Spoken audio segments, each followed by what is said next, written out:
walk us through a little bit more of this demo in terms of what we're seeing and give us some specifics, particularly regarding the combat? Is the combat going to be very similar to what we saw with Heavenly Sword? No, like there's much more brains required in this game. So if I talk about this scene here, this is where Monkey and Trip have to actually work together to overcome the gun scouts you're seeing on screen. You don't have a ranged weapon at this point in the game, so Monkey here is causing a distraction, so that they'll shoot at him and then telling Trip to go for it. Trip won't put itself into danger ordinarily, so you do have a very limited command set for her. And then as you progress through the game, she starts to come into her own. So now you're coming up to a point where there's no cover. So you've got a long way to go this scene. There's no cover. You can't get through there on your own. And Trip has an idea.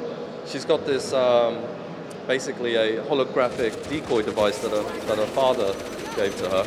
She activates that, and that lets you get past.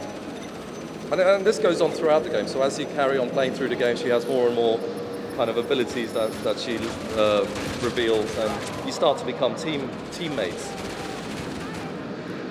And if you could talk a little more about the progression of those characters, I mean, what different types of things are we going to see? What different types of gadgets and gears and weapons are we going to see them acquire throughout the course of this experience? Okay, so your main weapon is your telescopic staff. So you've got a full combat system in there, blocks, counters, evades, and so forth. Later on, you can also use that staff as a ranged weapon. So you can pick up plasma bolts, plasma ammo, stun ammo, and use it to take out enemies.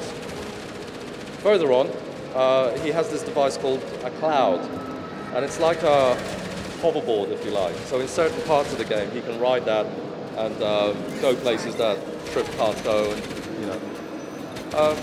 other things Trip can do eventually is she'll be able to scan enemies and find weaknesses in their design. So with these gun scouts, at the moment you've got to just close the gap and take them out. But later on you'll be able to kind of rip off their arm and use it for a limited time and take out all the other enemies with it.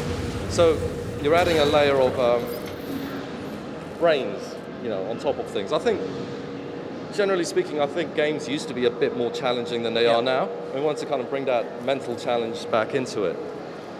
Obviously, we're seeing action elements, puzzle solving, and even platforming, a little Prince of Persia style action going on here. Tell us a little bit about the balance therein and what the goal was in terms of, how much of each of those things will we expect to do throughout Enslaved? Well, I mean, it's roughly a third combat, a third traversal, a third puzzle solving.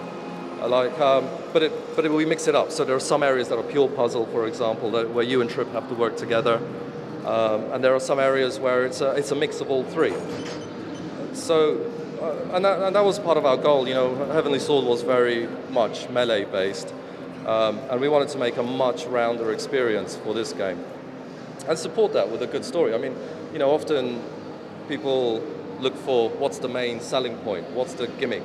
Is it gravity or whatever it is? Right. And I think when you go to movies, you don't go what's the unique selling point? How are we changing cinema? You want a good story, good gameplay, solid gameplay that's challenging.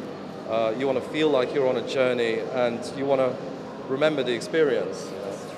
Absolutely. Lastly, let me just ask about coming off the last project with Heavenly Sword. What did you learn from that you applied to this? I mean, obviously, always a continual lesson in game design and being a creative director.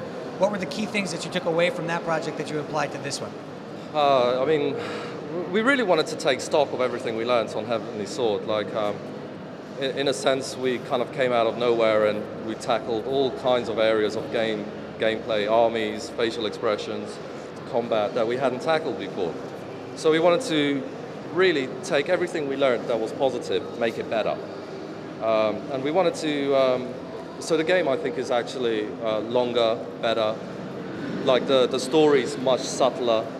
It's really, I don't know, I think it's just crafted, it feels like it's the same team, there's a lot of confidence in the team, and I think everything just fits together.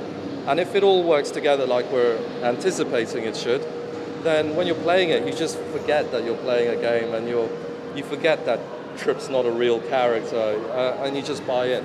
That's the ultimate goal. Excellent. All right. Well, where's the game at in development, and have you guys made any announcements here at E3 about release date or anything? Yes. So the release date's in October. Excellent. And this time it's on 360 as well as PS3. Excellent.